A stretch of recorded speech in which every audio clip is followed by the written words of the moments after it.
তেল গরম এইরকম যখন ধোঁয়া উঠবে সেই মুহূর্তে মাছ ভাজি করলে এই যে তেলে এরকম বুদবুদ উঠতেছে না, এখন মাছ ছেড়ে দেব।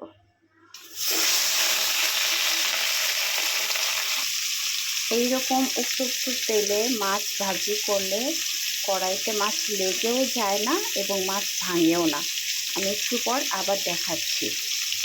এখন আমি মাছ উল্টিয়ে দেখাবো যে মাছ কত সহজে উল্টে যায়। এই আমার পাতিলা কিন্তু একদম নতুন, এই দেখেন কত তাড়াতাড়ি উল্টে যাচ্ছে, একটু ভাঙেনি, একটু কিছু হয়নি। এই